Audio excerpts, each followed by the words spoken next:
My name is Mary Beth Gassman, and I'm a professor at Rutgers University. And I also have the wonderful pleasure of being the executive director at the Rutgers Center for Minority Serving Institutions. And we are one of the sponsors of today's session, which is Strategies for Effective Board Communication and Partnerships. I wanted to point out that we are co-sponsoring this with the wonderful Association of Governing Boards, or AGB, as it's better, more well known, and that this session is funded by ECMC Foundation, and we are really, really grateful that they think this topic is important enough to fund. So, welcome and thank you to all of our co-sponsors and to our funder. I wanted to just briefly introduce with a few lines our guest panelists today. So I'm not sure if you know these two amazing people, but they have so much experience between them. I'm a little in awe. So I'm going to tell you a little bit about them. First, we have Antoine Garibaldi, who is a senior consultant and senior fellow with AGB. But I also want to say that he has been president of two institutions over a 21-year period, and he has over 40 years of board service. So he has experience across the board. I'm sure he'll tell you more about that as he's answering questions, but just really, really great experience. And we also have with us Artis Hampshire Cowan, who is also a senior consultant and senior fellow at AGB. She has 23 years of administrative experience, a lot at Howard University, and has also served on multiple boards for many, many years, just both in higher education and in other sectors. So I'm excited because I think we have a good balance of board expertise and leadership expertise, and it comes in the form of two people, which is great. So we are going to get started. I'm going to ask some questions to get us started, and then I'll watch the Q&A and see what kind of questions are coming in. We will make sure to have at least 15 minutes at the end for your questions. But if I see something that comes up that looks really, really good, I might throw that in here. Antoine and Artis have assured me that they can answer almost anything, which I believe We've them. seen almost everything. Yeah. I know we can answer. Yep. So they really have a lot of knowledge. So I'm going to start things off. And Antoine, this is for you. When you think about effective president-board partnerships within the minority serving institution context, so for all of you joining, that would be Black colleges, Hispanic serving institutions, tribal colleges, Asian American and Pacific Islander serving institutions, predominantly Black institutions. When you think about effective president-board partnerships at MSIs, what tends to make the biggest difference, and especially early on? Well, thanks, Mary Beth, and thanks to everybody for joining us this afternoon. It's great to be here with my good colleague from my Howard University days, Artis.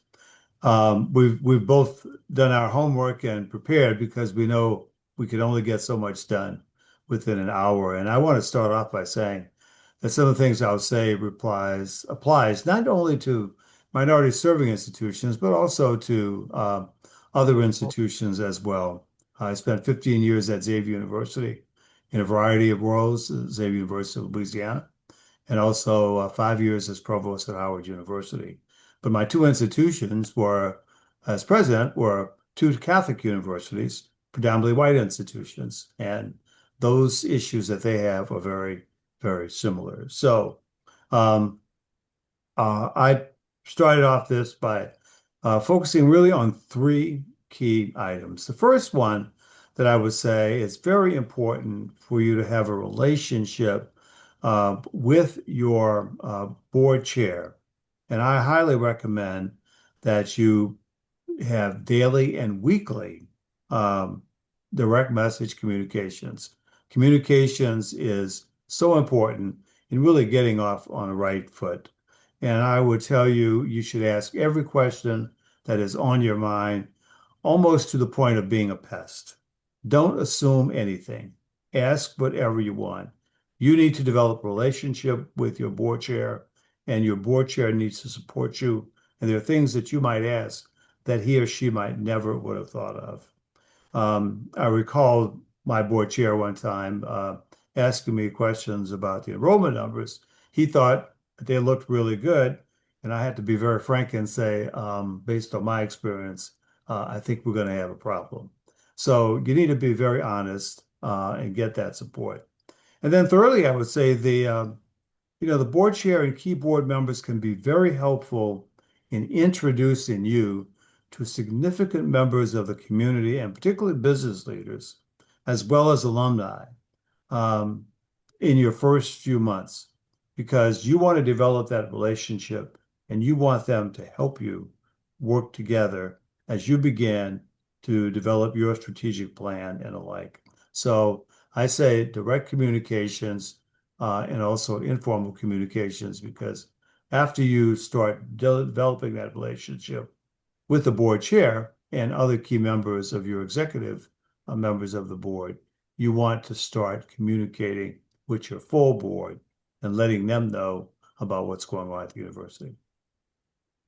Thank you. Thank you for that. Artists, so are there, I think this is something that lots of people are regularly thinking about this question. So are there signals in the first year of a president-board relationship that tell you whether that relationship is on solid footing?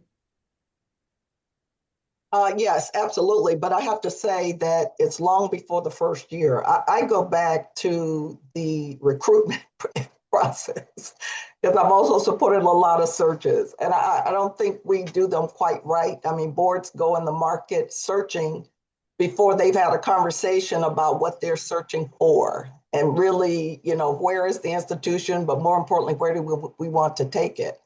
And so I think that the selection process is an opportunity to really get to know your prospective president. And I think boards many times, make decisions without fully knowing the person, right? And so, those formal interviews sitting in a boardroom really don't give you a full sense of what you're going to experience in a partnership as board and president. So I really endorse and encourage a lot of engagement when you get down to finalists, in different settings and with smaller groups of individuals, because that is more natural and it's sustainable and it's authentic. I think that is particularly important.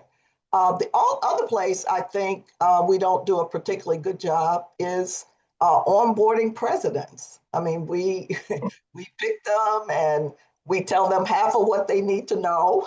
Antoine, I'm gonna tell the truth on this session. And then they get there and they find out, oh my God, it's not like what they said, right? So I think that onboarding of the president, is really important in full disclosure, what it really is. Because what we describe, and I'm not saying it's a purposeful misrepresentation, but it is not always sufficient disclosure about what some of the key issues are. And then lastly, and of course, a board secretary would say what I'm saying, the orientation of trustees. And I will just say one thing in addition to orientation is composition. And I don't think we pay enough attention really mapping the institution's ambitions to the expertise we need. We end up going with who we know or who someone suggests. And I think we need to get a lot more strategic in identifying expertise and needs. And that's a way to get to know the individuals as well. And so that averts a lot of what we see sometimes goes wrong in that first year. No full disclosure of what the real situation is, and neither party being fully prepared to enter prepared. Thank you. Thank you. You just alluded to something that someone asked me this morning. They were frustrated with the board at an institution that they're affiliated with, and they said, who chooses these board members, right? How do they get on there? So we could talk more about that too. Okay, I have a question for both of you, and that is most presidents and board members, from what I've seen, and I've interviewed a number of presidents and board members, and they typically will communicate their desire for trust and transparency, right? Those are big words that you hear when you talk about the relationship. And I'm wondering if you can talk about how can presidents and board members develop and maintain relationships that are founded on those values? How do they do that? And whoever wants to go first. Well, I'll chime in and artists can jump in afterwards. I think the most important item is to really be very truthful and honest with the boards about what's really going on at the institution.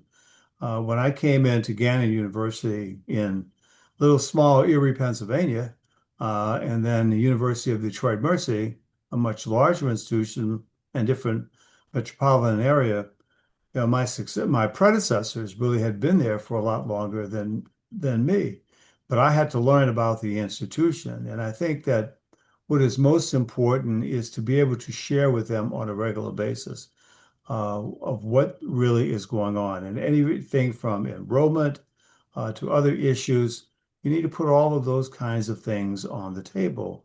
And sometimes you might need to have some individual conversations with trustees to get their various perspectives, because people may have an idea about how the institution is going, but until you really get into the numbers, you really do not know. And I say that I followed a priest at Gannon, and my predecessor at University of Detroit Mercy had also been a priest. Fortunately, I'm Catholic and have had a lot of experiences in there. But there's nothing wrong with just really putting the facts on the table, because you don't want trustees to think that you're doing so well and then you become the spoiler by really laying it out on the table. And I think when you talk about the numbers, whether it's fundraising, enrollment, or what's happening in different schools and colleges, it's very important for you to begin to have that conversation. And sometimes you also need to do that in the form of not just a board meeting, but in the form of a retreat. And I know I'll get an opportunity to talk a little bit more about why that is so important as you are beginning your presidency. Thank you, I Artis. guess for me, I think that developing the relationship starts with having a conversation about the relationship in the beginning and articulating mutual expectations, or what I call, some terms of agreement. I mean, we typically, do that, notwithstanding the, reporting to the chair, your boss, versus, a new president. But I think we talk about a lot of different things, but we never typically talk about, now, how are we going to do this together? What are your expectations? What are my expectations? We tend to kind of bump into it as we go along on different issues. But I think the most important thing is to agree to be the model that we're both saying we want, need, and expect of trust and transparency. I mean, it's sort of like, I grew up in the South, so my parents would always say, don't let me hear in the street something you're doing. You better come tell me first. Well, I mean, when I chair boards, that's what I tell the CEOs. You call me first. If it's 2:00 in the morning, I'm going to work through it with you, but don't let me have to hear it. So I think it's kind of having a candid conversation about mutual expectations, and many times that doesn't happen. And I think it contributes to things getting off on the wrong footing, and many times, unfortunately, never getting back on the right place and the right footing. And I think that's contributed to a lot of the short tenures and disruption and negative impact on reputations of individuals and on the institutions. Yeah, thank you for saying that. It reminds me of I would tell my staff, please don't let me be surprised, right? And it's the same thing if you have funders. Don't let them be surprised. And That's right. so just have that open. I love that you said, I think, the way we do this is just doing it, right? Just do it. And we can't expect it if we haven't talked about it, because both parties probably waiting for the other to say, and how do you say it in a way that doesn't offend? So to me, it's like a fast way to get there in a long-term lasting friendship and relation and partnership. Because to me, I think of board and president as a partnership. It really is. And I think when we get into trouble a lot of times, is board members show up that they're the supervisor and they're telling the president what to do. And then the president is saying, but wait, you hired me because of what I know and what I do. And now you want to tell, so it gets all turned around. So I think those early conversations and time spent with each other, as Antoine mentioned, I think are really important. Thank you. Thank you. Okay. So speaking of kind of those, difficult times, I've got a question related to that. Can you each share an example of a governance challenge that stemmed from miscommunication rather than like bad intent? And I'm curious as to what helped to turn that situation around. And was the governance or leadership challenge, how was it identified or resolved, right? Or clarified, perhaps. So an example kind of, how it was turned around, hopefully, and just a little bit about how it was resolved. And whoever would like to go first, feel free. Artist, you want to go? I'm thinking of a situation that Antoine will know the parties involved, and I'm sure that they would both be okay with me sharing. This is at Howard University, President H. Patrick Swigert and Trustee Martin Payson, who is a phenomenal trustee at a number of institutions, but also chairing AGB, in fact, at one point, but also been very involved in hospitals in New York City. And we had a hospital at Howard, and we provided a lot of uncompensated care. And Mr. Payson was off on vacation, came back, and President Swigert had just become president. And we learned we had a $19 million deficit. And it was like, well, how is this possible from, a meeting in May to a meeting in September? And, Swigert had substantial experience in universities with hospitals. So right in the meeting, they got into it. I mean, like, for real. Now, what's fascinating about it to me, and it isn't a good story, they ended up being best buds on that hospital and turned it around. So it ended with a good story, but these things happen, and it was not intentional. It was a change in leadership. And quite frankly, it was while Mr. Payson was on vacation that we learned the depth and amount of the deficit. We knew we had a deficit, but nobody had an idea it was a 19 million. It could have gone south. Two strong personalities, but I think what worked is them rolling up their sleeves, working on the issue together, and really pinpointing when we knew what we knew, and had there been a conscious effort not to disclose, which was not the case with the president coming in. Thank you. Antoine, what about you? Great Yeah, example. well, I'll put this one. This is high on my list, and one that I'm writing about in my book on my two institutions is it's both a governance and also a board challenge. So both of my institutions were two merged institutions. Gannon came together in 1989 as the product of Gannon University and Villa Maria College, and University of Detroit and Mercy College came together coincidentally 1 year later in 1990. But when I got to both institutions, I found that the bylaws had not been updated. In Gannon's case, at least 10 years. In University of Detroit Mercy's case, 24 years since the Not time of the unusual. merger. And so one of the first things that I had to do in both instances was really talk to my board chair and to talk about how we would carefully go about this process of updating the bylaws and getting it to real currency. And there was resistance on the board from certain board members because some board members liked the power that they had as board members to be able to approve just about every vice president and dean in the university. But I will say that, and this is indeed a commercial for AGB, I happen to know Rick Lagon very well, who was the longtime president of AGB. And another former colleague of mine, whom I worked with on boards in different years, come in and serve as the retreat leader for the board in my first retreat session in the fall. And what they did was they showed this is the way that boards are operating today.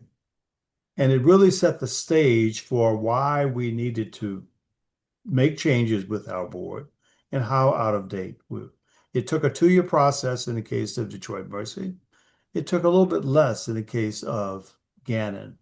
But in both instances, relying on experts like AGB, an impartial party, to come in and talk with the board and also get assessment of how engaged the board members were, really helped us to move to that level. Was there resistance on the board? Yes, there still was. But at the end of the day, the majority of the board recognized we cannot operate like that. But that's why it really takes cooperation, and it takes that board leadership from your board chair to be able to say, I'm going to stay with you. We're going to operate as partners, and we're not going to rush this, but we're going to do it well, and we're going to get the people that we need to know. I thought that that was fundamental because you can't do anything within the university unless you get your bylaws up to the point that it is current and that there is a process for making decisions that really need to be made. So I really use those as two really great examples, and took a long time, but at the end of the day, I think everybody was pleased to say, finally, they recognize, well, these two mergers are working, so we need to go ahead and update our bylaws. Thank you. Thank you both for those examples. So I have another question, and thank you to all the folks sending in questions. Please send in more. We'll have lots of time for those. So another question I have is, for many MSI presidents, they're navigating boards whose members may not fully understand the institution's mission or population.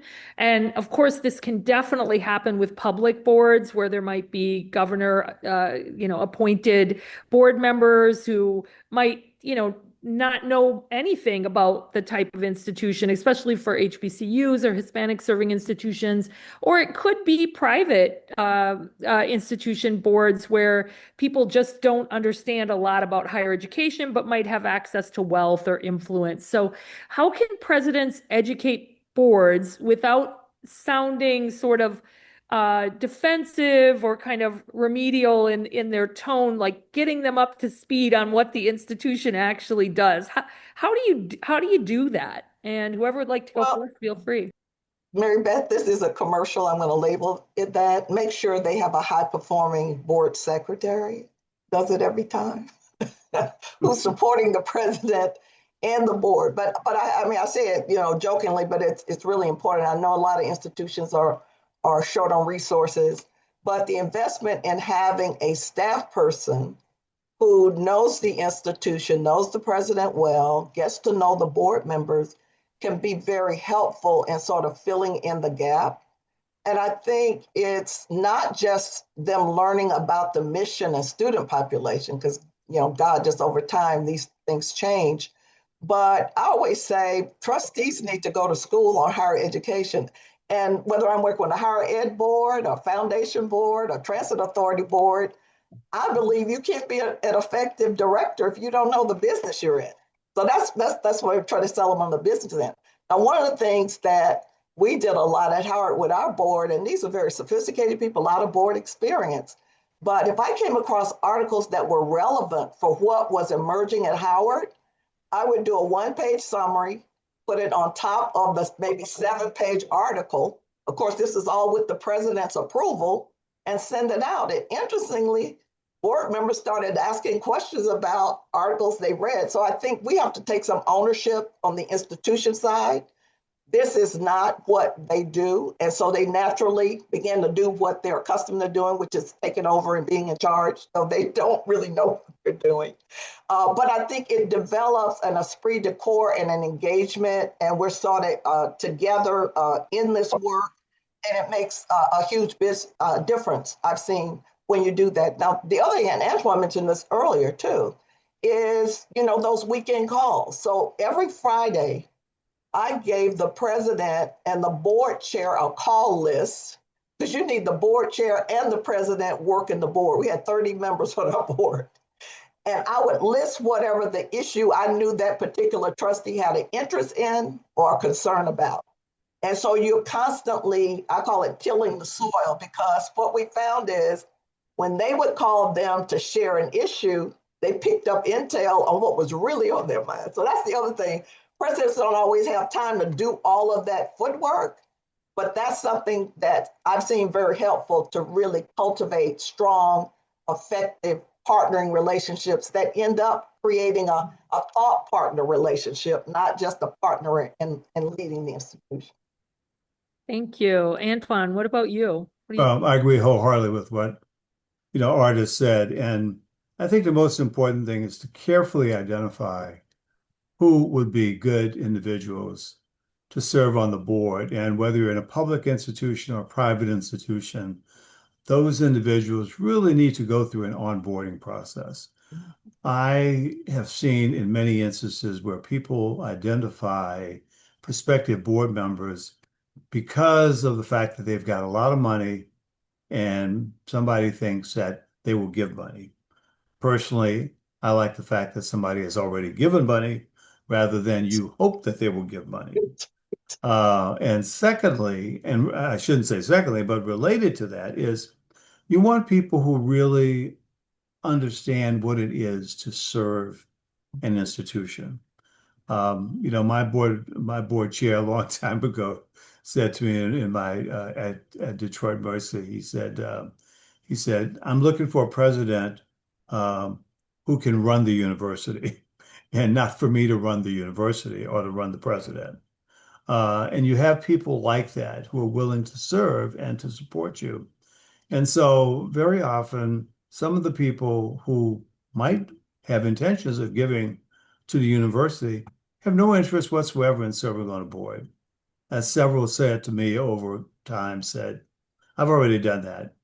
I love the institution. I want to give. I'll do whatever you want, but I don't want to serve on a board. And if you identify the right people who are willing to serve and to put in the time to serve on the board, you ask them and let them think about it. And then if the answer is yes, then you start through the onboarding process and begin to emphasize the importance of attending meetings and also participating in committees and having them really serve in a way that will be very helpful to you and to the university. So we've all had our share of individuals who have come on the boards because they really want to run a university, but they are one of 15 or 20, sometimes maybe one of 30. So I think identifying the right person and at the right time. If somebody's too busy with their job, that may not be the great time to do it. But I've had a number of individuals who said, when I begin to wind down from my career, I would be interested in having that conversation. So I think timing is right, but the onboarding process is even more important. And you can help that individual to say, this is an area that I think that you can be very, very helpful to the institution on. Thank you. So to our audience, I've only got two more of my own questions, and then I see lots of questions coming in, so please put some more in there. Here's another question that I think people are always kind of wondering about, and that is, so what role should board chairs play in managing conflict or tensions between individual trustees and the president? And I also am kind of interested in, like, what should presidents reasonably expect from their board chair in those moments? That seems, I've been on, like 4 boards now, and that definitely seems to be an issue that comes up. So would love your insight on that. Well, I mean, the board is the chairman's responsibility. I mean, it's like your children. You can't say, yeah, they're my children and they're misbehaving. There's nothing I can do with them, right? That's part of the work. Though I'm sure most chairs don't come in expecting to do that. But I think it's detrimental when a president does not have a board chair who leans in and deals with conflict or difficult trustees. And so, part of the work is, the board as a body, and Antoine mentioned how important retreats are early on. As a body, they agree on how we're going to do this work together and where our roles are. But the other piece of that, and I know presidents have a lot to do in a short period of time, But those periodic check-ins, right, that don't look like they're scheduled, but they're scheduled, and seeking opinions, purposefully, like I had an experience recently when I could not believe that this president had been there 6 months and he had not had a telephone conversation with every board member. I said, I know you can't get on a plane and go visit, but you do a check-in, right? Because you're working on it's a courtship in a way, So you're working at getting to know each other. And I think it's invaluable because we know conflict is coming for a lot of different reasons based on what's going on in the sector, based on miscommunication, based on personality. And presidents come committed for the right reasons to do the work, but there are lots of little things that trip them up and set the institution back. So I think taking that time and figuring that out, I call it phone jockeying, just to check in. And it's amazing what you pick up when you have those brief. Antoine probably won't tell you the truth, but you pick up a lot of information when you're just doing a casual check-in. How you do? They'll tell you stuff. You get up, sounds like, oh, I didn't know that. I'm glad I know it now, right? So it's just cultivate. It's a courtship in a way, though. That's not the president. The president has been hired to do that. We need presidents working on the issues of the institution. So the chair of the board and the leadership team chairing committees should be of the same mind because they're closer to the ground, and they have a job, I think, and a responsibility to protect the president so the president can do the work that they were hired to do. So it's not just the presiding at the meeting. We got to figure out what, time, when, and how, but that's part of the job. And I think sometimes that's not discussed and disclosed and articulated as an expectation. Thank you, Antoine. Well, Artis knows I will always tell the truth, but I wholeheartedly agree that you have to have a board chair that's willing to put his or her foot down and have that conversation. It's like when you have students, and sometimes you need to just get them in a room, have a conversation, and say, look, we need to agree on this. You may not be on the same page as this, but when we vote as a board and we support something, we need everybody to be singing from the same hymnal. And that is hard to do when you've got 15 people, and it's hard to do when you have 30 people. But you will always, I shouldn't say you always have, but oftentimes you'll have these runaway board members who just think that they can still say whatever they want, even though they disagreed with process. That's going to happen often. It happens with faculty. It happens with administrators all the time.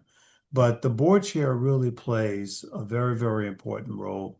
And I will also say committee chairs, they play a very, very important role in this too. Artis and I can say from our time there in 1996, 2001, one of our board members was the late General Colin Powell. He had just finished being the Joint Chief, chair of the Joint Chiefs. I can't tell you how helpful he was to all of us, and particularly to me as the chair of my Academic Affairs Committee. He knew how to disarm people. He knew how to talk about issues related to the faculty and why students needed to have mathematics courses, even though they might have been an art major or an acting and theater major.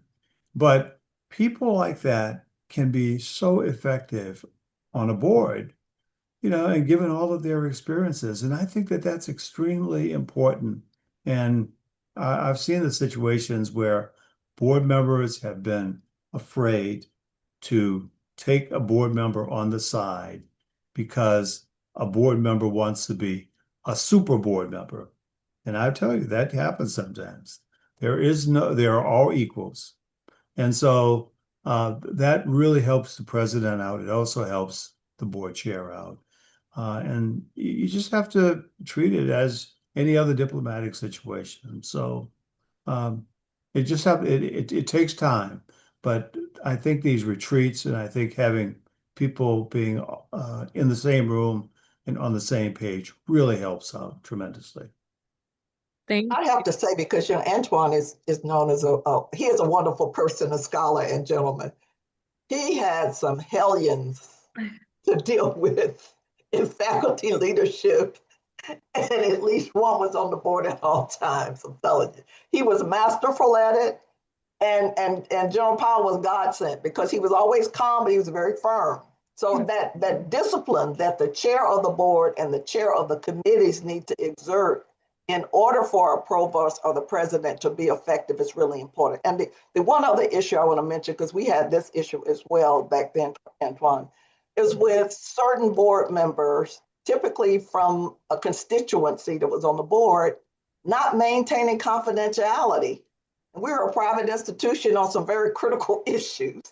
And there were consequences. I mean, legal consequences and otherwise. And so I think sometimes we don't sufficiently brief and inform board members and people who come in because they know this, so they tell somebody. But I think we have to be very disciplined and very direct. And there were instances, where, like Earl Graves, he chaired the governance committee, he'd take board members to the woodshed on violation. And so the board has to be the disciplinarian to support the president so the president, in fact, can fulfill the responsibility they were hired for. And too many times they're left to try to figure it out and wrangle through these things, and it's critically important. Yeah, and let me just say this in 30 seconds. It's a lot easier to do that today because pre-COVID, we did not use virtual in the virtual sessions in the way that we're doing today. So it's a lot easier. You don't have to have a phone call. You can have a one-on-one, face-to-face conversation. And I think that really helps out too. So it can be 15 minutes out of somebody's day, 20 minutes, whatever time that they devote. And I think both appreciate that. Thank you. All right. Well, I'm going to move to our questions because I want to give our audience lots of time. I hope you two are ready for these great questions. Okay, I'm going to start with this one. This is from Jacqueline. She says, what do you think is contributing to the short tenure of HBCU presidents? Is it the board relationships and expectations or the qualifications of the president? She is acknowledging that this is very complex. Just would like to know some of your thoughts on that. Well, I think it's probably a combination. Every situation is a little bit different. I think it's also the individual. I know that I am unusual in having spent 10 years at one institution and 11 years at another institution. But I would not have done that if I didn't have the support of the board. And I would not have done that if I did not believe that I wanted to accomplish what I set out to do from the very, very beginning.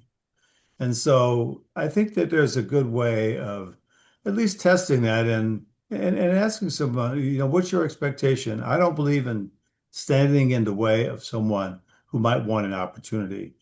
But I give the same advice to all of my former students and proteges. I say, stay at an institution no longer, I said 3 to 5 years, because you can't accomplish anything in that short of a period of time. And I think in having an understanding like that and allowing the board to provide the kind of necessary support in order to make that happen would make someone stay for as long. So I think it goes both ways. Thank you. Artis, do you have any comments on that? Yeah, I do. I agree with everything Antoine said, but I will also say that, I have occasion, as I'm sure Antoine does as well, to interact with a lot of folks out there who are presidents or aspiring to be presidents. And I have to tell you, a concern that I have is a strong interest in being a president, but when you go in a deeper conversation, it's evident they're really not ready. So it's about being president, not really understanding what's involved in being president and doing the preparation necessary. But I think you also have sometimes with some inexperienced and insufficiently developed presidents who think they're in charge, right? And they say it like that, I'm in charge. It's a dance, it's like a marriage in some ways. You know your partner, and one leads on this and the other leads on that. It's also nuance. So I think it's some work to be done on both sides, but it's beautiful when it works. And it does work a lot, but I think it's an absence of just, candid conversation and taking the time in the front end. and Thank you. having the conversations. Yeah. Thank you. Dancing is beautiful when it works too, isn't it? Yeah. So, Yeah. all I'm right. leading this time and you're leading next time, right? All right. Okay, so we've got some questions about board size. One person said that there's a few questions about this, but if an institution or board decides to increase its seats considerably, say adding 15% plus board seats, what risks might result, especially communication or personalities, by bringing in two homogeneous, a new cohort, all former provost presidents, or maybe all alumni, maybe ministers? So people are kind of, what happens when you increase the size of your board? How big should a board be? And is there a point where it starts to get messy when it's too big? Maybe what happens when it's too small? Any comments about that? Well, my first board at Gannon was almost 40 individuals. And as a Catholic institution, it had 7 priests from the diocese, it had alumni, it had sisters of the former religious order. But I think an ideal size is probably around 20, 20 to 24 maybe, depending upon the size of the institution. But within that number, you need to have a variety of backgrounds represented. So you need people from finance and different areas that the university might be catering to students in academic majors and the like. But I think when it gets too big, it's really unwieldy and it's hard to get things done. So once again, this is an issue for the Board of Trustees. When you're doing the bylaws, you need to set that. And sometimes getting consultants to come in to do that for AGB, that will be very, very helpful for someone to really take a look at it. So you're just not doing it on the seat of your pants and just saying, well, I think this number would be good. I agree with Antoine. That's probably a good number to meet the needs of the institution. But there are a couple of things that sort of come to mind for me that I find many institutions don't have, and I think they're invaluable to help manage these things. First and foremost is having a statement of responsibility. People join the board, get invited to the board, and they have no clue, nothing in writing to say what the expectations are. And so they come and then they found out later so a written statement of response. This is what is expected to be a trustee, at this institution, really important. The give and getting is, institutions tend to really hone in on that. That's a part of it. That's not the only thing.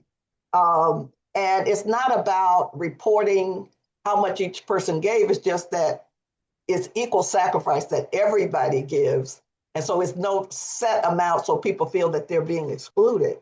The other thing we haven't mentioned that's really important, I think makes a difference, is everybody understands there's an annual assessment that's done of the board and the president at the same time. I find that when you do them together, they grow and develop and really do great work together. And of course, Antoine mentioned how important, expertise, you're being a lot more, because when you're focused on what it is you need, it also helps with that board member who keeps bringing you a name of a friend of theirs that they want to get on the board.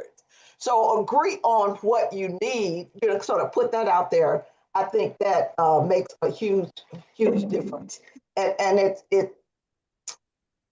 about being purposeful. Don't let your board just happen, either in selection and how we're going to do the work and how we're going to deal with difficulties or conflicts, talk about it. And, the other thing I was just thinking in terms of give and getting, one of the things I've tried that has seemed to work is having board members do what I call their personal development plan, because they also don't know how they can be helpful. They're thinking, well, I don't have that much money, so I can't write a big check. But they can think about the institution giving them a series of different things they can do that are invaluable, right? It may not be a $25,000, $50,000 check, but it is as important in advancing mission. So having everybody feel that they're doing their part and they're valued makes a huge difference in how a group functions. And artists, let me just add too, that sometimes that annual or biannual self-assessment can be very, very helpful. I found that when I was at Gannon, the board was very, very large. we did the self-assessment, and one of the questions was, are you comfortable with serving another term? Well, some people had served so many terms, and there was not term limits, that it actually gave individuals an opportunity to say, this might be a good time for me to step off the board and give that opportunity to someone else. But some of those same people who were willing to get off the board, they felt badly about the fact that, well, somebody would think badly of me if I stepped off of the board. Actually, they're doing the institution a favor by providing an opportunity for someone else to serve. So sometimes they have unintended but positive consequences when you do that. All right, thank you, thank you. Okay, so I noticed that there are a lot of aspiring leaders on the Zoom, people who are interested in becoming presidents. And one of them asked, this is the question. People always say that as a presidential candidate, you should look at the board of directors. Besides looking to see if there are people you know or people who are connected to people you know, what should we be looking for, and how should we use that information to prepare for maybe interviews or even if you get the role? What are some things you would say there? Well, I'll answer quickly with the first thing, and I see Artis is ready to follow me. But the first thing that I would say is what my mentor told me many years ago. I could have been a president younger than when I became a president, but he told me that becoming a president is really a relationship between you and the board, and that there needs to be chemistry between you and the board. Because you do not get the presidency does not mean that you're not ready to be a president. It just means that with that particular institution, the chemistry was not right.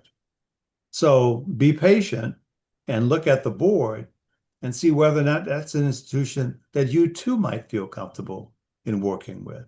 So it's not, and he also said to me, make sure that the first presidency that you have is one that you're going to be comfortable and enjoy and be successful at.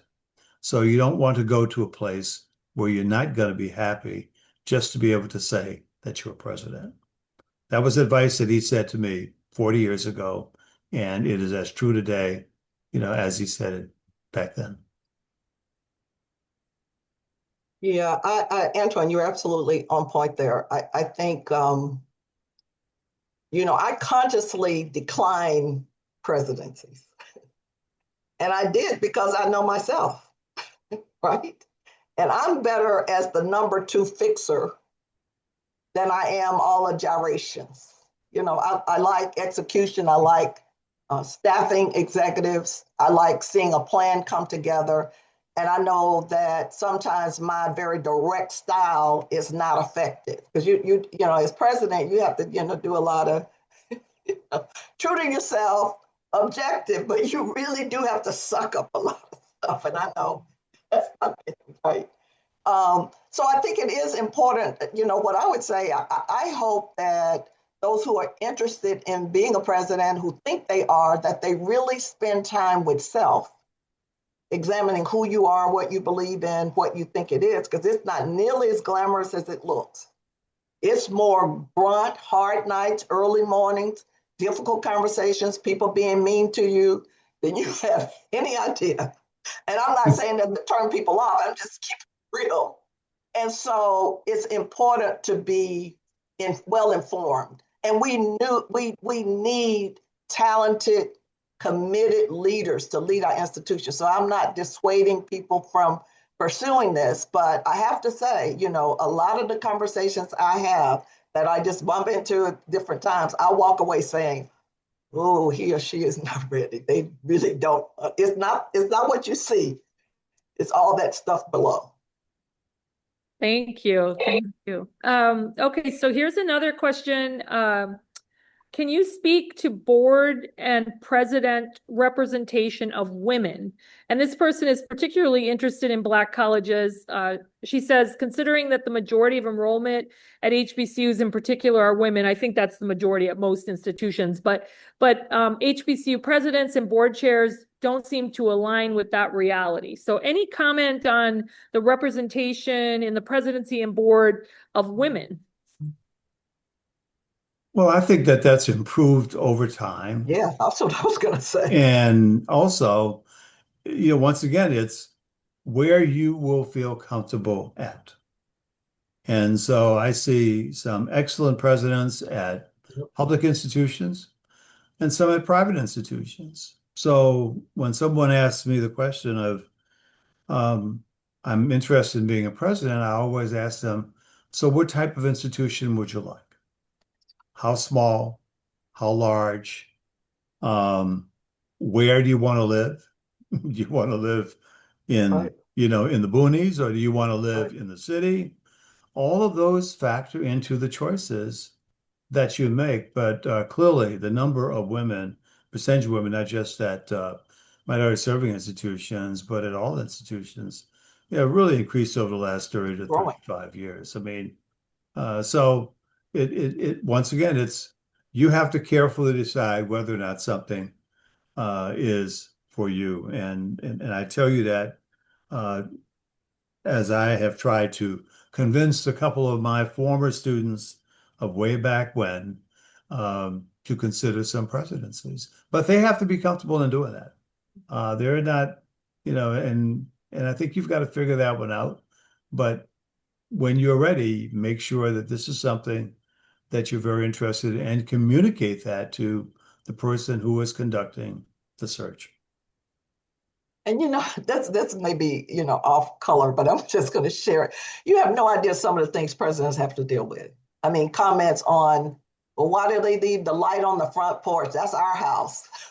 I mean, the range of things that presidents have to deal with is not just, like what we see. So Antoine is absolutely right. Really take the time, spend the time with self and really examining the full scope of and it is wonderful work. It's rewarding work. We need good people doing it, but it is not what I call a show horse job. And I think a lot of people think it's that. It's not. I mean, it's some of that, but the real job, it's a job.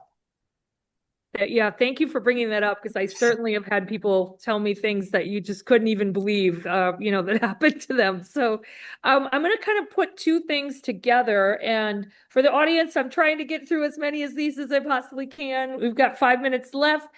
So here's two together. Boards often seem as this mysterious entity to most of the rank and file employees under at least the vice president role. What should that relationship be? And then here's the second part. These are from two different people.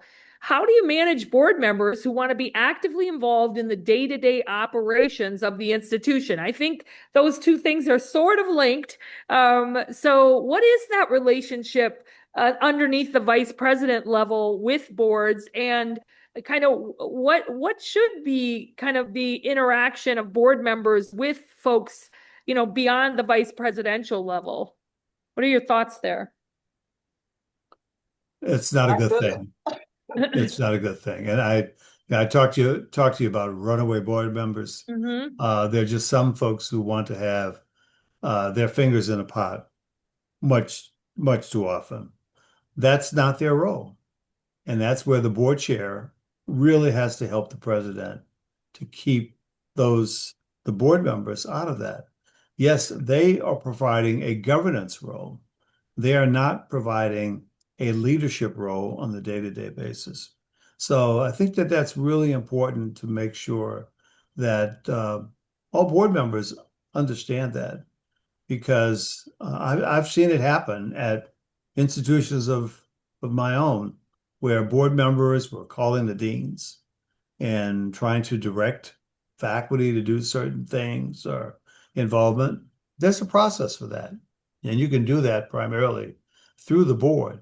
And it really needs to communicate should come to the president first, and or the board chair before it even gets to the level of the dean.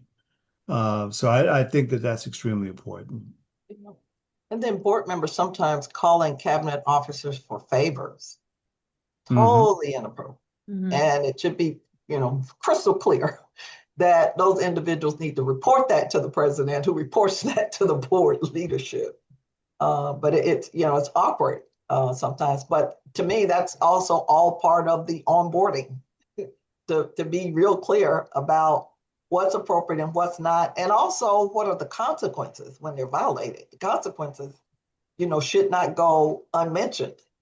And, that's where the disciplinarian comes in terms of the board chair. There are a couple of questions related to if there's an actual issue with the president and somebody, it could be, a number of things, could be unethical things, a variety of things. And someone is, as what was said in the earlier question, rank and file, staff member or faculty, et cetera. Is there a procedure for communication with the board chair, or how does that work? I've got like 3 questions related to that. It's a deft touch, I would say. I don't know, Antoine, I'll defer to you to go first Yeah. on that one. Well, I think once again, it's the board chair plays an extremely important role in that. And sometimes the board chair and the president needs to get into the same room and really talk about this. I mean, this can happen in athletics, which it happens all too often today. It can also happen because you've got a prospective donor, for example, who wants to be involved in it.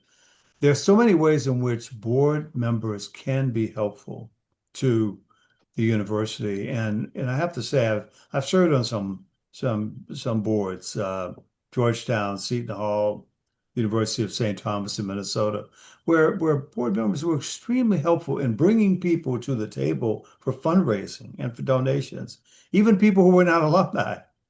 So there's so many positive ways in which they can be helpful and very, very supportive that you don't really need to get into the weeds, because I think that when, faculty, of which I am still a faculty member, so, can be extremely put off by that kind of a relationship. So I think everybody has to stay in their own place and understand what their role is in the same way that if you were in a corporation and a board member. So, but nonprofits, and I hear this all so often in some of the meetings we attend through AGB, and, people will always say, being on a board of a university is so different from being on a corporate board. Sure. Yeah. I was thinking of a situation, I'll share this, where a very respected board member, AAA board member, came to me and confided in me about something. And when he finished, I said, "You got to tell the president that." And he said, "No, I can't." I said, "No." I said, "I have to tell him if you don't. And I want you to trust me, and you've been able to trust me. So I'll give you till tomorrow." So that's the other thing. Sometimes cabinet officers get caught up in trustees coming to them with something. Can't get confused. You report to the president, right? And so those are like some of the tricky situations. Antoine, I don't know if you've experienced those kinds of things, but you have to keep your credibility, and your obligation is to the institution, no matter what. I'll just leave it at that. And he did go and share with the president. And then the president called me, and then we got busy working on it. Right. I didn't disclose that he had shared it with me, right? So you keep the circle of trust intact. It's a maturity too that's really important. Yeah, and I'll just add, I know we're almost over time, but people will do that also about individuals whom they know want to come to the university. I used to tell board members, you've got to keep your hands off of admissions. We've got a process. We need to honor that. We respect it. There's nothing wrong with you mentioning that somebody's interested. We've got a process for that. Right. But, lots of those things we can solve ourselves. Absolutely. Well, our time is up. We had a few more questions left, but can't get to them all. But I want to say thank you so much to Antoine and Artis. Absolutely amazing advice. So much good advice. Thank you to our partner AGB and ECMC Foundation. And thank you to everyone who participated. So many great questions. I hope that you learned a lot. You will be getting a recorded video of this, which we will send you, and we will also send you a number of resources as well. So again, thank you so much to our wonderful Thank you. panelists. We really, really appreciate you. And please remember that this is part of a series. We'll have another session in the fall. And for those of you who have been with us from the beginning, please know that you are eligible for the digital badge related to governance, presidents, and MSIs. Please, we will send you information on that as we move forward. And thank you for Giselle and Jacinda in the background who just put something in the chat in case you want more information on our governance series. So take care, everybody. Bye-bye.